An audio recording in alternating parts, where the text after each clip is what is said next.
Bonjour, dans cette vidéo, je vais vous présenter les améliorations qui seront disponibles dès la mise à jour du 10 mars 2014 sur didacti.com. Tout d'abord, il sera maintenant possible de voir ses abonnés et de les classer par surnom, par prénom ou par nom de famille. La création des raccourcis est maintenant simplifiée.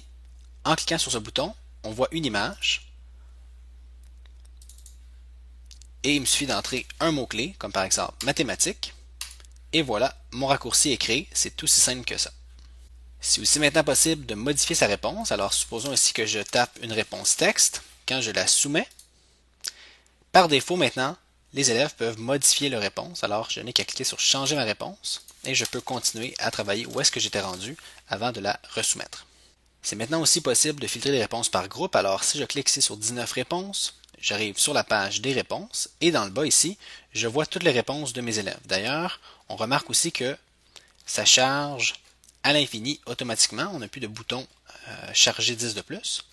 Et là, en ce moment, toutes les réponses sont classées avec la plus récente en premier, comme avant. On voit celle ici que je viens de remettre. Mais on voit un bouton ici, toutes les réponses. En cliquant là-dessus, je peux filtrer mes réponses par groupe. Donc ici, je vois mes groupes. Et si je clique sur un de mes groupes, je vois seulement les réponses des élèves de ce groupe-là. Et je peux voir même qui n'a pas répondu. Donc on voit ici que Anthony n'a pas répondu, Nicolas n'a pas répondu, et on voit ceux qui ont répondu. Toutes les réponses sont par défaut classées dans ce cas-ci par ordre alphabétique de nom de famille, comme sur vos listes de classe. Et c'est même possible de laisser un commentaire sur une réponse. Il suffit de cliquer sur laisser un commentaire et dire bravo Paul-André, c'est excellent. Et il m'est même possible d'ajouter un attachement. Donc si je clique là-dessus, je peux aller chercher un fichier quelconque sur mon ordinateur et l'attacher et soumettre mon commentaire. On voit ici le commentaire qui vient de s'ajouter. Finalement, remarquez que les réponses des élèves, on voit maintenant ici la date de publication de la réponse et l'heure. Donc c'est maintenant possible de voir ça. Et c'est aussi le cas sur vos publications à vous. On voit d'ailleurs que les barres ne sont plus bleues mais bien blanches et on voit la date de publication juste ici. De la même façon, vous pouvez laisser des commentaires sur les réponses de vos élèves. Vos élèves peuvent laisser des commentaires sur vos publications. Il suffit de cliquer sur laisser un commentaire et on peut dire merci, j'ai tout compris par exemple, ou l'élève pourrait vous poser une question.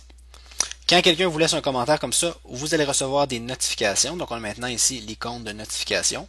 Quand on clique là-dessus, on a la fenêtre de notification qui apparaît et ça nous dit que telle personne, par exemple dans ce cas-ci, cette personne-là a commenté mon activité ou deux personnes se sont abonnées à ma page. Alors si je clique par exemple là-dessus, ça m'amène sur la page et on voit ici les commentaires. Et en tant que propriétaire du bloc, je peux cliquer dessus et je pourrais répondre en disant pas de problème. Je peux encore une fois laisser un attachement. Alors on voit ici, je viens de répondre, donc cette personne-là va recevoir une notification. Et ce serait aussi possible pour moi de dire, je veux supprimer le commentaire. Si je n'en veux plus, il me suffit de supprimer. Et voilà, le commentaire a été supprimé. Une autre amélioration, il y a maintenant des barres de défilement sur PC et sur Mac, partout où on peut faire défiler la page. Même chose, dans le menu de droite, j'ai maintenant une barre de défilement qui me permet d'avoir accès à tous mes abonnés sur PC et sur Mac. Vous avez peut-être aussi remarqué les animations, tout est plus fluide, donc si je clique par exemple sur le menu d'options ici, petite animation, beaucoup plus beau, beaucoup plus fluide. Pour terminer, au niveau de l'éditeur, si je clique sur le bouton plus, l'éditeur a changé légèrement. Donc premièrement, le bouton publier se retrouve maintenant en bas de la page, alors que le bouton canceller se retrouve en haut à droite. L'éditeur fonctionne comme avant, donc je pourrais taper du texte, je pourrais dire voici une vidéo. Mais ce qu'on a vraiment amélioré, c'est la gestion des intégrations. Donc par exemple, si j'ai une vidéo YouTube ici, donc j'ai copié l'adresse de la vidéo. Et sur Didacti, plutôt que de passer par Apps Web URL, il me suffit de coller l'adresse de la vidéo. Et en collant l'adresse de la vidéo apparaît directement dans la page comme ça, et elle n'est plus recouverte d'un carré bleu. Alors la vidéo est belle, vous allez voir les blocs sont beaucoup plus beaux, et si je fais play, eh bien la vidéo va jouer. De la même façon, je pourrais demander à mes élèves de lire un article, donc lisez cet article, et j'ai un article ici de la presse. Alors il me suffit de copier l'adresse du site sur le site de la presse, et dans Didacti, de coller le lien vers l'article. Et automatiquement, j'ai une image avec le titre et la description, un peu comme sur Facebook, qui est beaucoup plus beau et attrayant à aller voir. Alors, ce sont deux exemples. Et quand j'ai terminé, si je fais fermer, Par erreur, ça me demande êtes-vous sûr de vouloir sauvegarder? Donc maintenant, il n'est plus possible de perdre son travail. Et pour publier le bloc, il suffit de cliquer sur le bouton qui est maintenant en bas de l'éditeur. Alors, je clique là-dessus et voilà, mon bloc est publié et accessible à mes élèves.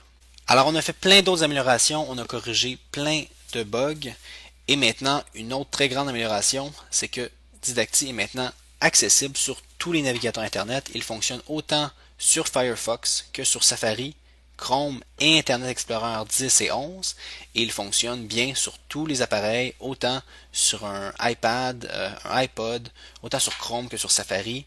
Même chose pour les appareils Windows, les téléphones, les tablettes et les ordinateurs Windows 8 et les tablettes Android et les téléphones Android. Alors c'est tout, j'espère que vous allez apprécier les améliorations qu'on a fait et n'hésitez pas à nous envoyer vos suggestions et vos questions à support@didacti.com.